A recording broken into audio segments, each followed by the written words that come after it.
Hummingbird লেখিকা তাসমিয়া তাসনিন পিয়া পর্ব ৪৫-৪৬। দরজায় ঠকঠক আওয়াজেও কোনো ভ্রুক্ষেপ নেই তামান্নার। সে আজ যেন পণ করেছে কিছুতেই ঘর থেকে বেরোবে না আজ। তামু, এই তামু, দরজা খোলো, কতবার কল দিলাম, ছাদে যাবে না? ফিসফিস করে জিজ্ঞেস করলো তালহা। তামান্না এখনো বিছানায় শুয়ে আছে, রাগে শরীর জ্বলছে তার। সে উঠল না, ওভাবে শুয়ে রইল। তালহা বেশ কয়েকবার ডাকাডাকি করলো, ঘুমিয়ে গিয়েছো তামু?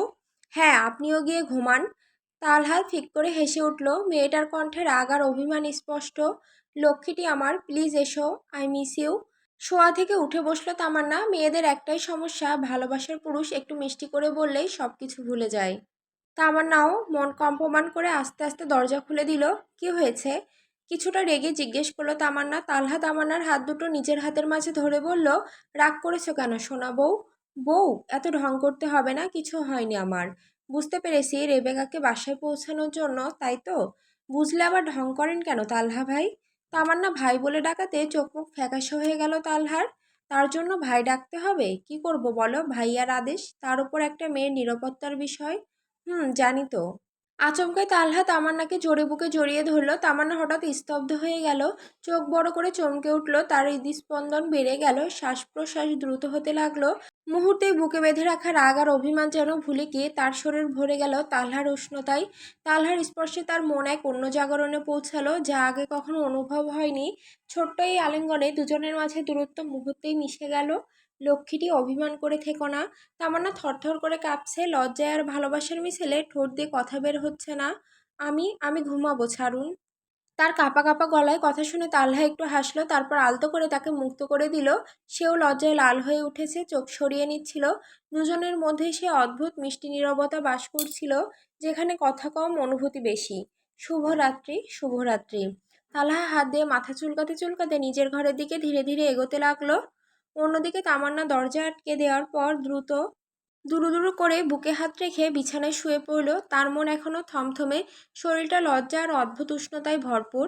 দিন যত এগোচ্ছে সাবিয়ার প্রতি মেহেরাবের ভালোবাসাও ততই বৃদ্ধি পাচ্ছে। আজকাল প্রায় কথা হচ্ছে দুজনের, কখনো অল্প স্বল্প, আবার কখনো বেশি। সাবিয়াও নতুন দেশে নিজেকে মানিয়ে নেওয়ার আপ্রাণ চেষ্টা করছে। বাইরে টিপটিপ বৃষ্টি নেমেছে, মেঘের ঘন আঁধার ছড়িয়ে পড়েছে চারিদিকে। মাঝে মধ্যে গর্জন করে মেঘেরা তার গম্ভীর গান শোনাচ্ছে। শুক্রবার অফিসের ছুটির দিন। তালহা আরিশ দুই ভাই আজকের এই স্নিগ্ধ দিনে বাড়িতেই আছে। আরিশের হাতের ব্যথা এখন অনেকটাই সেরে গেছে। বৃষ্টি মুখর এই দিনে খাবারও বিশেষ কিছু হওয়া লাগবে, তাই খিচুড়ির সঙ্গে মশলাদার গরুর মাংস ভুনা রান্না করা হয়েছে। আর এই বাড়ির ছেলেরা তো বিরিয়ানি ছাড়া আর কিছুতেই সন্তুষ্ট হয় না, তাই অন্য খাবারের ভুলে একটু বদলে অন্যরকম খাবার তৈরি করা হয়েছে। তামান্না আর অরা মিলে যত্ন করে দুপুরের রান্নাবাড়া শেষ করলো। ঘরটা যেন এখন ঘ্রাণে ভরে উঠেছে, মশলার চটচটানি আর রান্নার হাসি আনন্দে। গতকাল থেকে আরিশের আচরণ অরার কাছে অদ্ভুত লাগছে, যেন সে নিজেকে অরা থেকে একটু একটু করে দূরে সরিয়ে নিচ্ছে।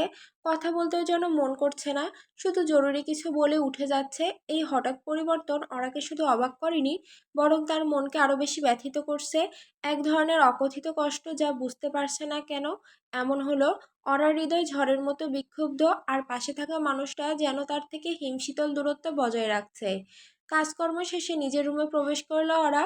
বিছানায় বসে আছে আরিশ, অরাকে খেয়াল পর্যন্ত করছে না। তপ্ত নিঃশ্বাস ছাড়ল সে, এগিয়ে গেল আরিশের দিকে। আপনার কি হয়েছে আরিশ? আমার কি হবে হামিংবার্ড? জানি না আমি। আরিশ কিছু বলল না। ওরা কিছুক্ষণ তার পাশে চুপচাপ বসে রইল। তবুও আরিশ তাকে একবারও কাছে টানলো না। একটু অবাক করা ব্যাপার। অবশেষে ওরা নির্বিকার ভঙ্গিতে ওয়াশরুমের দিকে এগিয়ে গেল। ওরা চলে যাওয়ার সঙ্গে সঙ্গে আরিশ দীর্ঘশ্বাস ফেলল। বউয়ের কাছ থেকে দূরে সরে থাকার চেয়ে বড় কষ্ট আর কিছুই নেই। এই ভাবনা ঘোরাতে ঘোরাতে সে মেহেরাবকে টেক্সট করলো, ভাই, মনে হচ্ছে আমার নিঃশ্বাস আটকে আছে, এভাবে থাকা কি সম্ভব? কিছুক্ষণের মধ্যে মেহেরাবের রিপ্লাই আসলো, বউয়ের ভালোবাসা পেতে হলে, বউকে সারপ্রাইজ দিতে হলে এমন করতেই হবে বস। রাগ তোর কেরামতি, বউ আমার কাছে আসছে অথচ আমি হাবলা পুরুষের মতো চুপচাপ বসে আছি। আরিশ খানের পক্ষে এটা কি সম্ভব বল? তাহলে? কিছু বললাম না, দাঁত বের করা ইমোজি দুইটা। মেহরাবের টেক্সট দেখে মুচকি হাসলো আরিশ, তারপর ফোন ধরলো। কোথাও কল করে খোঁজ নিল সবকিছু ঠিকঠাক চলছে কিনা। অপর প্রান্ত থেকে সান্ত্বনামূলক কথা শুনে কল কেটে দিল সে। নয়না, এই নয়না। মায়ের ডাকে হকচকিয়ে গেল। পড়া বাদ দিয়ে পলাশকে নিয়ে ভাবনায় বিভোর ছিল সে। হ্যাঁ মা, বলো। তুই বলতো কি হয়েছে তোর, ইদানিং এত অন্যমনস্ক থাকিস কেন? থতমত খেলো নয়না, থেমে থেমে বলল, কই কি হয়েছে বলো তো? তোর বাবা তোর জন্য কিসব জামা কাপড় নিয়ে এসেছে, ড্রয়িং রুমে গিয়ে দেখে আয়। নতুন ড্রেস? উচ্ছ্বসিত কণ্ঠে বলল সে। আচ্ছা মা, যাচ্ছি। নয়না এক মুহূর্ত কালক্ষেপণ না করে ড্রয়িং রুমের দিকে এগোলো। রোকসানা মল্লিকের খটকা লাগছে। নয়নার আচরণ মোটেও ঠিকঠাক লাগছে না ওনার। আজকে ঘুমাতে হবে না। আচমকা আরিশের এমন কথায় শোয়া থেকে উঠে বসলো ওরা। আরিশ খাটের পাশে দাঁড়িয়ে আছে, হাতে একটা ব্যাগ। কিন্তু কেন? আমার ইচ্ছে, উঠে এই শাড়িটা পরে নাও পাখি। আরিশ ওরার দিকে ব্যাগটা এগিয়ে দিল। ওরা ব্যাগটা হাতে নিল। ধীরে ধীরে ব্যাগের ভেতর থেকে অপূর্ব চোখ ধাঁধানো একটা শাড়ি বের করলো। খাঁটি সোনার জড়ি সুতোয় হাতে বোনা জামদানি। শাড়ির জমিনে সূক্ষ্ম মসলিন আর পাড় জুড়ে জ্যামিতিক নকশা, যার মূল্য কয়েক লক্ষ টাকা। প্রতিটি সুতায় যেন ইতিহাস, সংস্কৃতি আর ভালোবাসার ঘ্রাণ লেগে আছে। ওরা নিঃশ্বাস বন্ধ করে তাকিয়ে রইল। এটা এটা তো কোনো সাধারণ শাড়ি না, মনে হচ্ছে অনেক দামি। আরিশকে হেসে বলল, না, এটা তোমার শাড়ি। তোমার শাড়ি তো সাধারণ হতে পারে না হামিংবার্ড। নারায়ণগঞ্জের একজন বুড়ো তাঁতিকে দিয়ে হাতে বুনিয়েছি 4 মাস ধরে। ওরা দু চোখ ঝাপসা হয়ে আসছে। টাকা পয়সার হিসাব করছে না সে, কিন্তু এতগুলো মাস ধরে একটা শাড়ি তৈরি করানো মানে কতটা ভালোবাসা লুকিয়েছিল তাতে। আপনি এতগুলো মাস ধরে এটা তৈরি করিয়েছেন? আরিশ ওরাকে জড়িয়ে নিল এবার, কপালে কপাল ঠেকালো। কোমরে শক্ত করে হাত রেখে বলল, তাড়াতাড়ি রেডি হয়ে নাও, আরও কিছু দেওয়ার বাকি আছে। ওরা যেন দেহে প্রাণ ফিরে পেল। এই তো তার চেনা মানুষটা। মুচকি হাসল সে। আমি রেডি হয়ে আসছি, এখানেই চেঞ্জ করো। কিন্তু আপনি? আরিশ কিছু বলল না, হুট করে রুমের অন্যদিকে চলে গেল। তপ্ত নিঃশ্বাস ছাড়লো ওরা। রুমে বসেই চেঞ্জ করার সিদ্ধান্ত নিল। আরিশ যে অন্যদিকে গিয়ে দাঁড়িয়েছে, এটাই অনেক। এখন চেঞ্জ করো হামিংবার্ড। আচমকা আরিশের আগমনে চমকালো মেয়েটা। চেয়ার নিয়ে এসে আটসাঁট হয়ে বসেছে সে। আপনি? হ্যাঁ আমি, তোমার একমাত্র স্বামী। শুরু করো। ওরা কি বলবে সেটাও যেন ভুলে গেল। এর সাথে কথা বাড়িয়ে লাভ নেই। ঝটপট চেঞ্জ করে নিল ওরা। চুলগুলো আঁচড়ে কানে ডায়মন্ডের দুল, গলায় নেকলেস পরে নিল। তবে সব গহনাই সিম্পল। আরিশ মুগ্ধ নয়নে ওরার দিকে তাকিয়ে আছে। ঠিক আছে, গলা নিচু করে শুধালো ওরা। আরিশ বসা থেকে উঠে ওরার দিকে এগোলো। ইচ্ছা করছে আদর করি, কিন্তু এখন তোমাকে ধরলে সব সাজগোজ নষ্ট হয়ে যাবে। ওরা ফিক করে হাসলো। বেচারা আরিশ দেয়াল ঘড়ির দিকে তাকিয়ে আছে সে। আর মাত্র 2 মিনিট বাকি। রাত ঠিক 12টা। ঘরের বাতি নিভে গেল আচমকায়। ওরা কিছু বুঝে ওঠার আগে চারপাশ আলোয় ভরে উঠল। হালকা গোলাপি, সোনালি আর মোমবাতির নরম আলো। ব্যাকগ্রাউন্ডে ধীর লয়ের পিয়ানো মিউজিক বাজছে। নরম সাদা পর্দার আড়াল থেকে এগিয়ে এলো আরিশ, হাতে এক কালো ভেলভেট বক্স, ঠোঁটে মৃদু হাসি। শুভ জন্মদিন মাই প্রিন্সেস। চমকালো ওরা। আজও জন্মদিন? ভুলে গিয়েছিল সে। চোখ ছলছল করে উঠল তার। আজ আমার জন্মদিন, সেটাও আপনি জানেন? আমার বইয়ের কোন তারিখ কি, সব কিছু জানি আমি ডার্লিং। আরিশের ঠোঁটের কোণে দুষ্টু হাসি। লোকটা আর ভালো হলো না। পেছন থেকে আরিশ জড়িয়ে ধরল তাকে। তারপর সামনে এসে ধীরে ধীরে হাতে তুলে ধরল কালো রঙের ভেলভেট বক্সটা। ওরা কাপা কণ্ঠে বলল, এইটার দরকার ছিল না। আরিশ হাসল। তোমার জন্মদিনে আমি শুধু একটা জিনিস দিতে চেয়েছি, তোমার মতো রাজকীয় কিছু। বক্স খুলতেই আলোর ঝলক যেন তারার চেয়ে বেশি উজ্জ্বল কিছু। হোয়াইট গোল্ডে গড়া হীরা, অনিখস আর সবুজ অ্যামারের চোখে পড়া এক রাজসিক সীতা। নেকলেস নয়, যেন অরার গলার জন্য তৈরি এক রাজমুকুট। তোমাকে এই জগতে একমাত্র আমার বলে জানাতে এর চেয়ে দামি কিছু আমি পাইনি। আমার সর্বোচ্চ দেওয়ার চেষ্টা করেছি হামিংবার্ড। আরিশ বলল মৃদু কণ্ঠে। ওরা এখনো গয়নাটার দিকে তাকিয়ে আছে, চোখ ফেরাতে পারছে না। এজন্যই গতকাল থেকে ওরকম অদ্ভুত আচরণ করেছিলেন। অদ্ভুত? হুম, রাগ করছিলেন না, জোর করছিলেন না, আর থেমে গেল ওরা। লজ্জা লাগছে তার। আরিশ মিটিমিটি হাসতে আচমকায় ওরার হাত দুটো পেছনে চেপে ধরে ঘাড়ে মুখ গুজে দিল সে। চোখ বন্ধ করে ফেলল ওরা। আই লাভ ইউ ওরা, ডু ইউ লাভ মি? ওরার সমস্ত শরীর থরথর করে কাঁপছে, ঠোঁট কাঁপছে কিছু বলতে, কিন্তু শব্দ বেরোচ্ছে না। চোখে মুখে দ্বিধা, সংকোচ আর গভীর আবেশে মিশ্র ছায়া। আরিশ অপেক্ষায়। তার ধৈর্যের সীমা যেন শেষ প্রান্তে এসে দাঁড়িয়েছে। ওরার এই দীর্ঘ নীরবতা অসহ্য ঠেকছে তার কাছে। ওরা নিজেকে সামলে নিচ্ছে, ভেতরে ভেতরে সাহস সঞ্চয় করছে। সেও আজ বলতে চায় ভালোবাসার সেই জমে থাকা কথা। ঠোঁট খোলার চেষ্টা করতেই হঠাৎ ঘাড়ে তীব্র এক ব্যথা অনুভব করলো সে। চমকে উঠল ওরা। মুহূর্তে বুঝে গেল অধৈর্য আরিশ তার ঘাড়ে কামড়ে দিয়েছে। ভালোবাসার উন্মাদনায় একরোখা আবেগে এমন পাগলামিটুকু করাতে নিজেকে থামাতে পারল না আরিশ। লাগছে আমার। আরিশ মুচকি হাসল অরার কথা অগ্রাহ্য করে। পরপর অনেকগুলো কামড় বসালো ঘাড়ে। অপেক্ষা করালে কেন হামিংবার্ড? আমি অপেক্ষা করতে পারি না। আমার উত্তর চাই। আমি আমি থাক, আজকের দিনটা তোমার। তাই আজ কোনো জোর করব না। কাল থেকে প্রতিদিন প্রতি রাত শুধু আমার। বুঝেছো পাখি? অধৈর্য আমি আর ধৈর্য ধরতে পারছি না। ওরা মাথা নাড়ল কেবল। আরিশ তাকে কোলে তুলে নিয়ে দরজার দিকে এগোলো। ওরা কৌতূহল হয়ে জিজ্ঞেস করলো, কোথায় যাচ্ছেন? Wait and see. ওরা চুপ করে গেল। ঘর থেকে বেরিয়ে বারান্দা দিয়ে এগিয়ে যাচ্ছে আরিশ। তার প্রতিটি পদক্ষেপের সাথে বারান্দার রং বেরঙের আলো জ্বলে উঠছে। ওরা অবাক হয়ে দেখছে সব কিছু। আরিশ এক পা এক পা করে এগিয়ে চলছে, সাথে রঙিন বাতি জ্বলে উঠছে আর লাল গোলাপের পাপড়ি ঝরে পড়ছে। সব কিছু স্বপ্নের মতো সুন্দর লাগছে ওরার কাছে।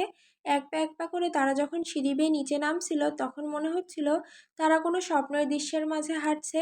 ড্রয়িং রুমে পৌঁছাতেই থমকে দাঁড়ালো ওরা। এক মুহূর্তের জন্য যেন নিঃশ্বাস বন্ধ হয়ে এলো তার। চারপাশে সব পরিচিত মুখ, তাদের চোখে ভালোবাসার উচ্ছ্বাস। কেউ হাসছে, কেউ চোখ মুছছে, সবাই নতুন জামা কাপড় পরে দাঁড়িয়ে আছে। এমনকি ওর বাবার বাড়ির মানুষজনও। পুরো ঘর জুড়ে বাতাসে ভাসছে কনফেটি আর গোলাপের ঘ্রাণ। তাকে কোলে রেখে নিচে নামিয়ে দিল আরিশ। তারপর ধীরে ধীরে তার হাত ধরে সামনে নিয়ে এলো। চারপাশ থেকে গেয়ে উঠল সবাই, happy birthday to you, happy birthday to you, happy birthday dear Aura, happy birthday to you.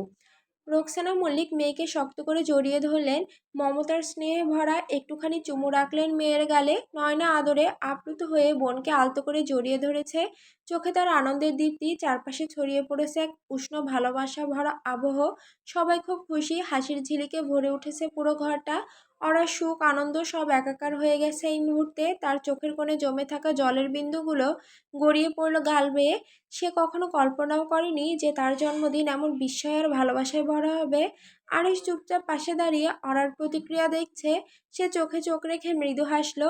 অরা চারপাশে তাকিয়ে দেখে দেওয়ালের ওপরে বড় করে লেখা, আমাদের আলো ওরা শুভ জন্মদিন। রঙিন বেলুন, ঝলমলে লাইটিং, পাপড়ির ছড়াছড়ি, সব মিলিয়ে পুরো বাড়িটা যেন স্বপ্নপুরী হয়ে উঠেছে। ড্রয়িং রুমের একপাশে রাখা বিশাল কেকটার দিকে তাকিয়ে আছে কিছুক্ষণ। তারপর হাসি মুখে বলে, এত কিছু আমার জন্য? তোমরা আমাকে এত ভালোবাসো?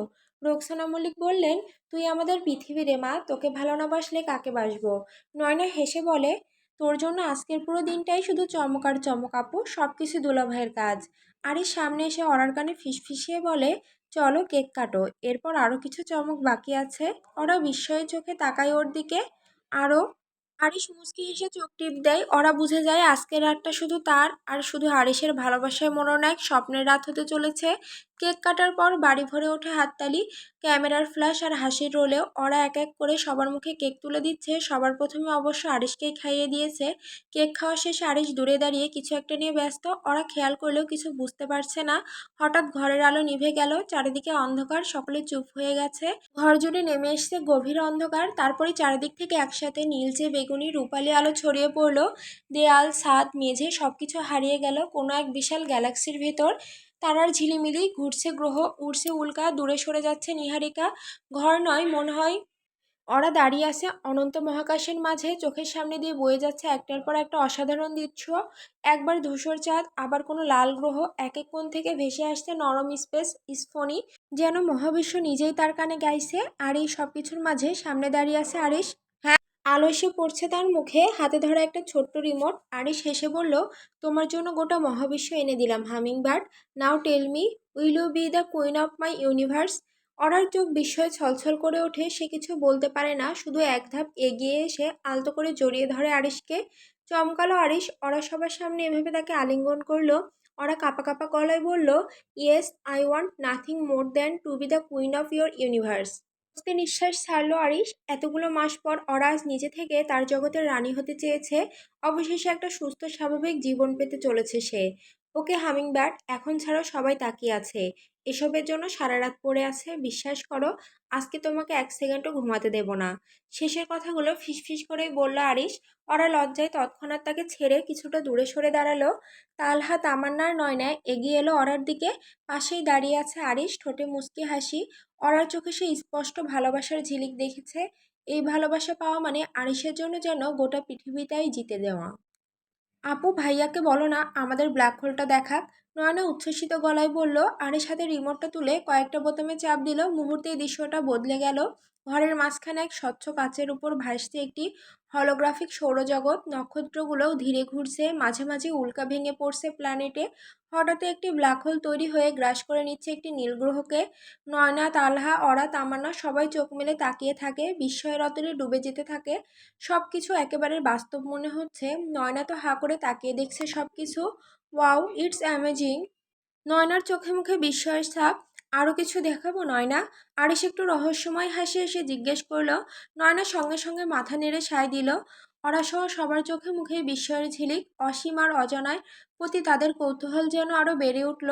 আরিশ কিছু না বলে অরার হাত ধরে তাকে নিয়ে গিয়ে একটা নরম সোফায় বসালো। বাকিরা ওদের দেখা দেখি পাশে এসে বসে পড়লো, যেন সামনে কি আসছে তা জানার আগ্রহে একসাথে অপেক্ষা করছে সবাই।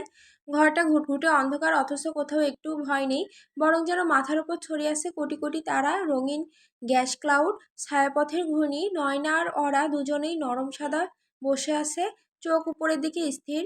একটা গভীর নীল নেবুলা আস্তে আস্তে ঘুরতে ঘুরতে ছড়িয়ে পড়ছে পুরো ছাদ জুড়ে। দূরে একটা ব্ল্যাক হোল জন্ম নিচ্ছে, সব আলোকে গিলে নিচ্ছে। হঠাৎ নরম অথচ অচেনা এক কণ্ঠ ভেসে এলো চারপাশ থেকে। কণ্ঠটা যেন বাতাসে মিশে আছে। আজ আপনি কোন গ্যালাক্সিতে ভ্রমণ করতে চান? ওরা চমকে তাকালো আরিশের দিকে। আরিশ হেসে বলল, এটা এআই কনসিয়ার্স ঘরেরই অংশ। এআই আবার বলল, আপনার হৃদস্পন্দন কিছুটা ধীর, আপনি কি শান্ত কোনো ভ্রমণ পছন্দ করবেন, নাকি আজ একটু ঝড়ের মধ্যে হারিয়ে যেতে চান?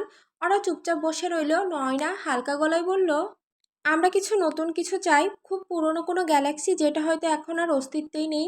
ঘরের আলো বদলে যেতে লাগলো, আগে শান্ত নীল এখন রূপ নিচ্ছে আগুনে, লাল আর গাঢ় সবুজে। কোথা থেকে যেন বাজ পড়ার শব্দ এলো, যেন হাজার বছর আগের কোনো নক্ষত্রের বিস্ফোরণ। এআই কণ্ঠ আবার ভেসে এলো, স্বাগতম GN-Z11-তে। এই গ্যালাক্সি জন্ম নিয়েছিল বিগ ব্যাংয়ের মাত্র 400 মিলিয়ন বছর পরে। এটি আজ আর নেই, কিন্তু আজ রাত আপনারা সেখানে ফিরে যাচ্ছেন। ওরা ধীরে ধীরে আরিশের হাত ধরলো, চোখে জল চলে এসেছে তার। আরিশ ওরার গালে হাত রাখলো শান্তভাবে। এটা এখন শুধু ঘর না ওরা, এটা এখন একটা টাইম মেশিন ভাবতে পারো। নয়না আর তুমি এসব পছন্দ করো, সেজন্য ভাবলাম তোমার স্পেশাল আর্টটা আরেকটু স্পেশাল করা যাক। এসব কিভাবে করলেন? আমাদের দেশে এসব প্রযুক্তি আছে? ইমার্সিভ 316 ডিগ্রি প্রোটেকশনাল ম্যাপিং সিস্টেমের মাধ্যমে করেছি। আছে, তবে এগুলো আমেরিকা থেকে আনিয়েছি। নয়না মুচকি হেসে বলল, আপুরে ভাইয়া তো পারলে তোর জন্য চারটাও নিয়ে আসতো। ওরা লম্বা নিঃশ্বাস ছাড়লো। সত্যি আজ নিজেকে ভীষণ ভাগ্যবতী মনে হচ্ছে। আরিশের হাতে হাত রেখে বসে রইল ওরা। এক এক করে মহাবিশ্বের অনেক কিছু দেখা হলো তাদের। রাত 1টার দিকে সবাই সবার জন্য বরাদ্দকৃত ঘরে ঘুমোতে গেল। আগামীকাল সন্ধ্যায় ওরা জন্মদিন উপলক্ষে খানবাড়িতে পার্টি আছে, তাই মল্লিক পরিবারের সবাইকে এই দুদিন এই বাড়িতেই থাকতে হবে। নিজেদের ঘরে ফিরল আরিশ ও ওরা। ঘরটা হালকা আবছা আলোয় ভরে আছে, জানালার পর্দা নরম হওয়ায় একটু একটু দুলছে। বাইরে হয়তো চাঁদ উঠেছে, কিন্তু আরিশের চোখ এখন একটাই, আলো ওরা। ওরা ড্রেসিং টেবিলের সামনে বসে গয়নাগুলো একে একে খুলে রাখছিল। সব গুছিয়ে নিয়ে এবার চুলে ব্রাশ চালাচ্ছে ধীরে ধীরে। হঠাৎ নয়নার চোখ পড়ে গেল, পেছনে দাঁড়িয়ে আছে আরিশ। একটু চমকে উঠলেও ভেতরে আবেগ চাপা দিয়ে নিচু গলায় বলল, এভাবে দাঁড়িয়ে কি দেখছেন? ওরার প্রশ্নে আরিশ মুচকি হাসলো। তার পরনে শুধু একটা শর্টস। আমার পৃথিবীর সবচেয়ে সুন্দর দৃশ্য দেখছি, চোখ না সরিয়ে বলল সে। ধক করে কেঁপে উঠল অরার বুক। আরিশ যখন এভাবে বলে তখন সত্যিই যেন ডুবে যেতে ইচ্ছে করে মেয়েটার। অরা চুপচাপ মাথা নিচু করে বসে আছে, পরনে কালো রঙের একটা নরম কোমল নাইটি, যেটা আরিশই তাকে উপহার দিয়েছে। আরিশ ধীর পায়ে এসে দাঁড়ালো ওর পেছনে। অরার বুক ধুকপুক করতে লাগলো, মনে হলো এখনই ছুঁয়ে দেবে সে। ঠিক তাই হলো। আরিশ তার কাঁধে থুতনি রাখলো, তারপর হাতে আলতো করে অরার থুতনি তুলে আয়নার দিকে তাকাতে ইশারা করলো। অরা তাকালো। আয়নায় স্পষ্ট দেখা যাচ্ছে তাদের দুজনকে একসাথে এক ফ্রেমে। মুচকি হাসলো ওরা। আয়নাটাও যেন সেই মুহূর্তে ভালোবাসায় ভরে উঠল। কেমন লাগছে আমাদের? আরিশের কণ্ঠে মিশে আছে গভীর আবেগ। সুন্দর। ওরা আস্তে বলল চোখ নামিয়ে, কতটা সুন্দর? আরিশ একটু ঝুঁকে প্রশ্নটা করতেই থমকে গেল ওরা। ঘাবড়ে গেল সে, কি বলবে বুঝে উঠতে পারছে না। বুকের ভেতর হালকা ধকধক শুরু হয়ে গেছে। আরিশ যতই সুস্থ হোক, তার ভেতরের পাগলামি যে একটুও কমেনি। সুন্দরের আবার পরিমাণ হয়? ওরা চোখ না তুলে জিজ্ঞেস করলো। আলবাত হয়। আরিশ মুচকি হাসলো, আমি জানি না। অরার গলা নরম হয়ে এলো, যেন নিজের অনুভবটুকু সে নিজেও পুরো বুঝে উঠতে পারছে না। আরিশ হঠাৎই অরাকে কোলে তুলে নিল। অরা চমকে উঠলেও প্রতিবাদ করল না। সত্যি বলতে আজ সে নিজেও অপেক্ষায় ছিল আরিশের স্পর্শ, তার উষ্ণতা, তার ভালোবাসার কাছে নিজেকে সঁপে দেওয়ার। এই দূরত্বের সময়টুকু অরার বুকের ভেতর অনেক শূন্যতা তৈরি করেছে। তাহলে তুমি কি জানো হামিংবার্ড? আরিশের কণ্ঠে আবেশ। বিছানার কিনারে এসে তাকে শুইয়ে দিতে চাইল, কিন্তু ওরা হঠাৎই আরিশের গলা জড়িয়ে ধরল। ফলে আরিশ কিছুটা ঝুঁকে ওর উপর ভর করে দাঁড়িয়ে রইল।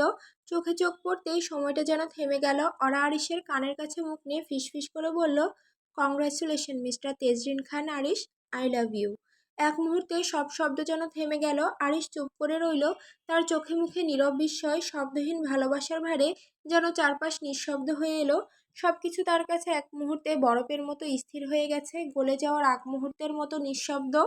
ওরা তার গালের পাশে নরম করে একটা চুমু দিল, তবেই যেন চেতনায় ফিরল আরিশ। নড়ে চড়ে উঠল সে, ওরাকে নিজের সামনে বসিয়ে চোখে চোখ রেখে ধীরে বসে পড়ল। সে এগেইন জান প্লিজ। আরিশ মুচকি হাসলো, কাঁধ একটু ঝাঁকিয়ে বলে উঠল, আই লাভ ইউ। ওরা লজ্জায় মুখ চেপে ধরে গলাও ভেসে আসছিল। আরেকবার বলো প্লিজ। আরিশের চোখে ছিল খুনসুটি আর মায়া মিশ্রিত আবেদন। I love you Arish. Arish কিছু বলতে পারল না। অনার মুখে পরপর 3বার আই লাভ ইউ শুনে আরিশের চোখ হঠাৎ বিস্মিত হয়ে গেল। মনে হলো যেন জগৎ থমকে গেল এক মুহূর্তের জন্য। শরীরটা নিস্তব্ধ হয়ে পড়ল, মনের ভেতরে এক অজানা ধাক্কা অনুভব করলো। পুরো পৃথিবী যেন থেমে গেছে। তার মাথায় আবেগ আর পাগলামির এক মুহূর্ত মিশেল বইতে শুরু করলো। হঠাৎ করে আরিশ ওরার কোলে পড়ে গেল। পুরো দেহ কাঁপছে। ওরা আতঙ্কিত হয়ে টি টেবিলের ওপর রাখা পানির গ্লাস থেকে কিছুটা পানি হাতে ঢেলে আরিশের চোখে মুখে ছিটাতে লাগলো। জ্ঞান হারায়নি হামিংবার্ড, ঠিক আছি আমি। মিনিট পাঁচেক পর স্বাভাবিক হলো আরিশ। ওরা তো ভয়ে বসে ছিল এতক্ষণ। আরিশ এবার শোয়া থেকে উঠে বসলো। ওরাকে শক্ত করে জাপটে ধরে কপালে, গালে, চোখের পাপড়িতে, নাকের ডগায় অজস্র চুমু খেলো সে। আমি জানি না বইয়ের মুখে ভালোবাসি কথা শোনার পর আর কোনো পুরুষের এমন অবস্থা হয়েছিল কি না। সে তো ঠিক আছে, কিন্তু আপনি আমার কথা জবাব দিলেন না। মুখ গোমড়া করে বলল ওরা। আরিশ জোরে হেসে বলল, I love you too hummingbird. ওরা ঠোঁটের কোণে এক ধীরে ধীরে সুন্দর একটা হাসি ফুটলো। আরিশ তাকে আষ্টে পিষ্টে জড়িয়ে নিল, নিজের শরীরের প্রতিটা স্পন্দন দিয়ে ধরে রাখলো। তার হাত যখন ওরার কোমর ঘিরে গেল, মনে হলো যেন ওকে ছেড়ে দেওয়ার কোনো ইচ্ছেই নেই আর। অজস্র গভীর দাবালো চুমু খেলো আরিশ ওরার গালে, কপালে, নাগের ডগায়, একেবারে নিজের হওয়ার দাবিতে। ওরা চোখ বন্ধ করে দিল, লম্বা লম্বা নিঃশ্বাস নিচ্ছে, যেন এক মুহূর্তে পুরো শরীরে আগুনে ঝলসে উঠছে। হঠাৎ করে আরিশ ওরাকে কোলে তুলে নিল, শক্তপোক্ত বাহুতে জোরে জোরে জড়িয়ে ধরে। ওরার দুই পা আরিশের পিঠে বাচ্চাদের মতো ছুঁয়ে ধরেছে, যেন সে সম্পূর্ণরূপে তার উপর নির্ভরশীল। আরিশের বুকের স্পন্দন তীব্র, শরীর জুড়ে উত্তেজনা ছড়িয়ে পড়ছে। এভাবে কোলে নিলেন কেন? ওরা থেমে গিয়েছিল, গলার স্বর কাঁপছে হালকা। আরিশ ঠোঁটের কোণে অদ্ভুত এক হাসি নিয়ে ওকে সোজা কোলে রেখে গিয়ে ঠেকালো দেওয়ালে। চমকে উঠল ওরা, বুক ধুকপুক করছে, চোখে স্পষ্ট কৌতূহল আর ভয় মিশ্রিত উত্তেজনা। আরিশ ওর কানের কাছে মুখ নিয়ে ফিসফিস করলো, এখন দেখো কেন নিলাম। দেওয়ালে ঠেকা অরার পিঠে আরিশের হাত, আর তাদের দুজনের মাঝে নিঃশ্বাসের তাপ। মুহূর্তটাই তীব্র উত্তাপ ছড়িয়ে পড়ল। আরিশ ওরাকে আর এক মুহূর্ত কথা বলার সুযোগ দিল না। চুপিসারে ঠোঁটের উপর ঠোঁট রাখলো, যেন কোনো শব্দ নয়, শুধু অনুভবের ভাষা বলার সময় এখন। আবেশে চোখ বন্ধ করে ফেললো ওরা। মুহূর্তেই সমস্ত চিন্তা, সমস্ত সংশয় বিলীন হয়ে গেল। এক হাতেও আরিশের গলা জড়িয়ে ধরেছে, আর অন্য হাতে ওর চুল খামচে ধরেছে। তীব্র ভালোবাসার অভিমান একসাথে ছুঁয়ে দিচ্ছে চুমুর গভীরে।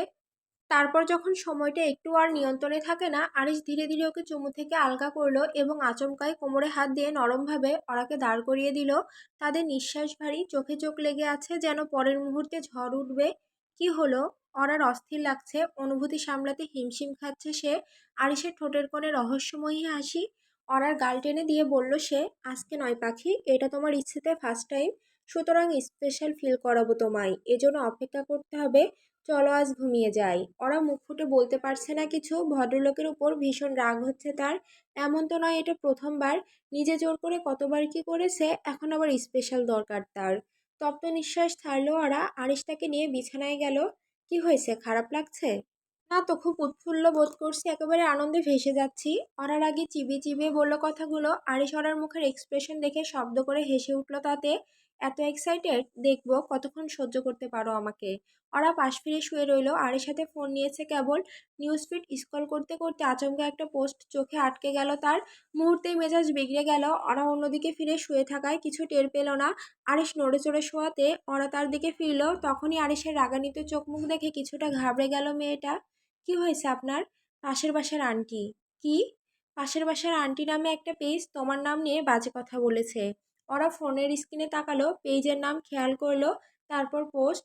ওটা পাশের বাসার আন্টিদের কাজই এগুলো, সে হোক অনলাইন কিংবা অফলাইন। ওরাকে বড়া বলেছে সে। হাউ ডেয়ার হিম। কোথায়, কোন দেশে থাকে এই পেজের মালিক? আগামীকাল দেখব বিষয়টা। ওরা শুকনো ঢোক গিলল। আরিশ বেশ রেগে গেছে। পাগল জামাই নিয়ে এই এক সমস্যা, হুটহাট পাগলামি শুরু করে। শুনুন, সব বিষয়ে মাথা ঘামাতে নেই। কে কি বললো এত কিছু খেয়াল করার কি দরকার? আপনি কিছু করতে গেলে বা বলতে গেলে লোকজন আরও পাত্তা পেয়ে বসবে। মজা হিসেবে নিন প্লিজ। আরিশের রাগ কমলো না। ওরা আলতো করে মাথায় হাত বুলিয়ে দিল। তোমার নামে আজে বাজে কিছু বললে তাকে? ওরা নামটা আমার একার নয়, সবার জন্য উন্মুক্ত। অরার কথায় যুক্তি আছে, চুপ করে গেল আরিশ। চলুন ঘুমাই, আগামীকাল আবার অনেক কাজ আছে তো। আরিশ অরাকে নিজের হাতের উপর শোয়ালো, নিজের সাথে মিশিয়ে ফেলে লম্বা নিঃশ্বাস ছাড়লো কয়েকবার। Good night hummingbird. Good night, স্বস্তি নিঃশ্বাস ছাড়লো ওরা। ভদ্রলোক ঘুমালেই শান্তি।